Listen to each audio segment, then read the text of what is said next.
أعوذ بالله من الشيطان الرجيم.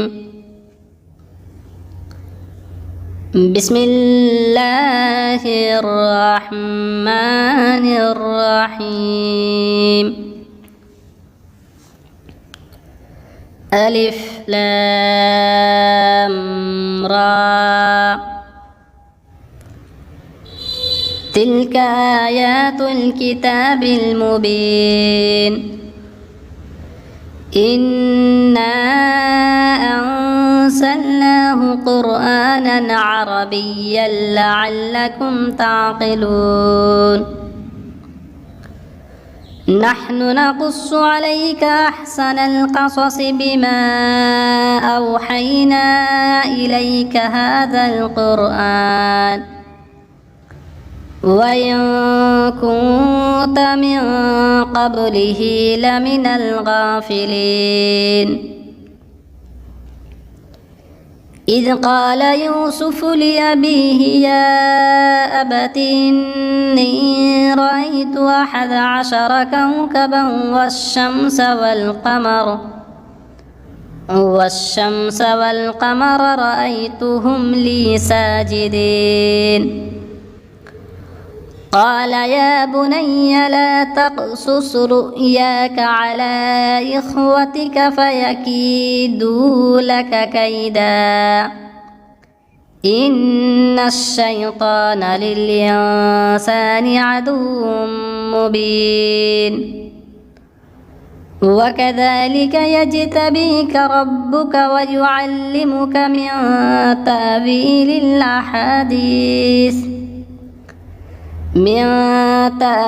الأحاديث ويتم نعمته عليك وعلى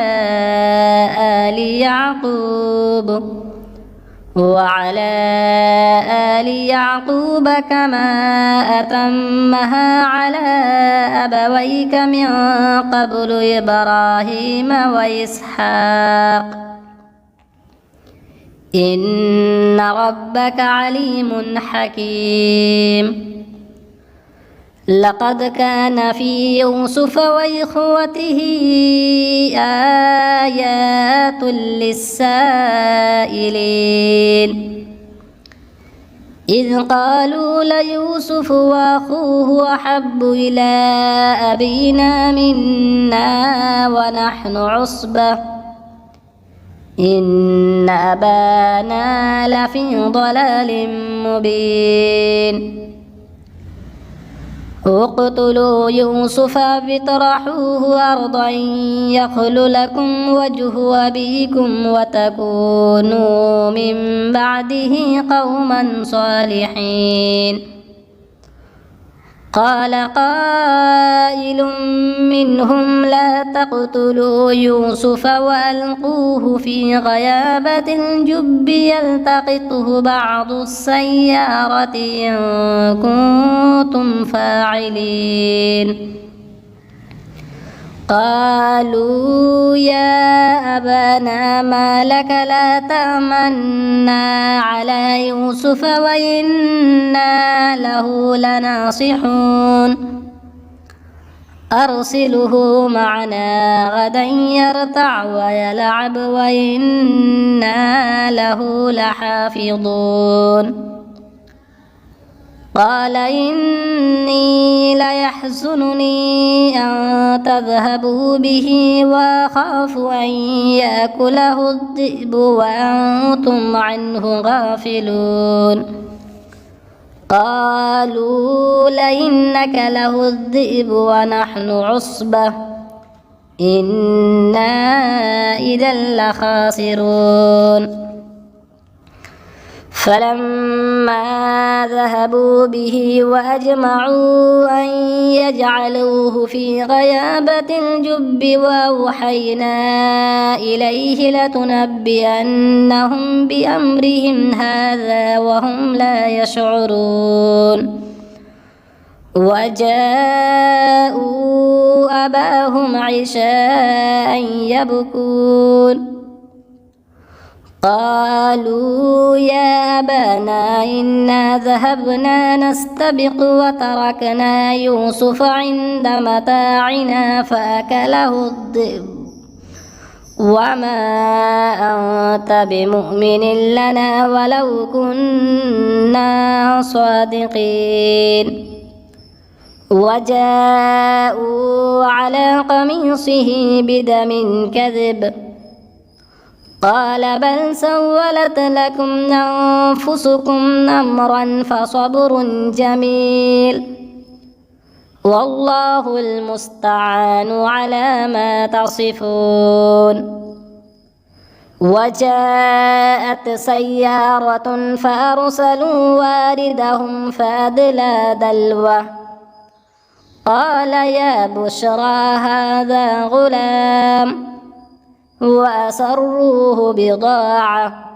والله عليم بما يعملون وشروه بثمن بخس دراهم معدودة وكانوا فيه من الزاهدين وقال الذي اشتراه من مصر لامرأته أكرمي مثواه عسى أن ينفعنا أو نتخذه ولدا وكذلك مكنا ليوسف في الأرض ولنعلمه من تأويل الأحاديث والله غالب على أمره ولكن أكثر الناس لا يعلمون ولما بلغ أشده آتيناه حكما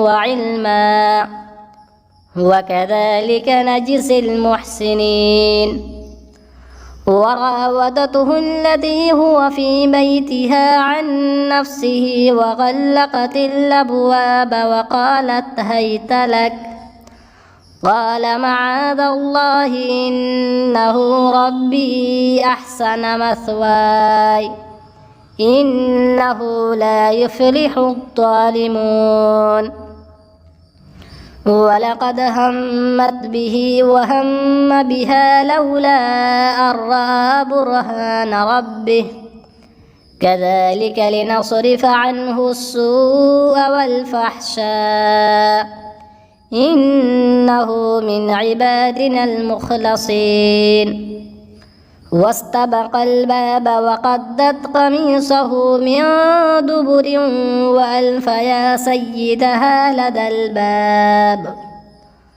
قالت ما جزاء من أراد بأهلك سوءا إلا أن يسجن أو عذاب أليم قال هي راودتني عن نفسي وشهد شاهد من أهلها إن كان قميصه قد من قبل فصدقت وهو من الكاذبين وإن كان قميصه قد من دبر فكذبت وهو من الصادقين فلما رأى قميصه قد من دبر قال إنه من كيدكن إن كيدكن عظيم يوسف أعرض عن هذا واستغفري لذنبك إنك كنت من الخاطئين وقال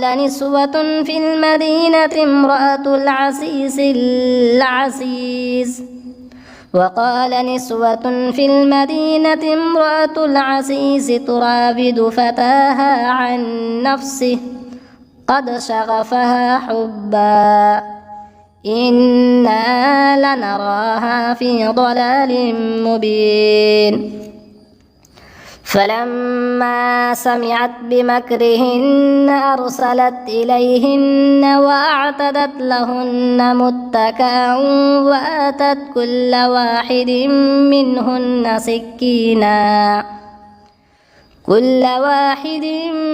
منهن سكينا وقالت اخرج عليهن فلما رأينه أكبرنه وقطعن أيديهن وقلن حاش لله ما هذا بشر إن هذا إلا ملك كريم.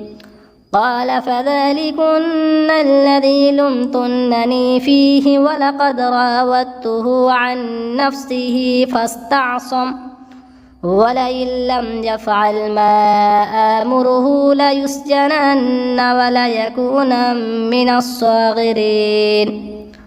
قال رب السجن أحب إلي مما يدعونني إليه وإلا تصرف عني كيدهن أصب إليهن وأكن من الجاهلين. فاستجاب له ربه فصرف عنه كيدهن إنه هو السميع العليم.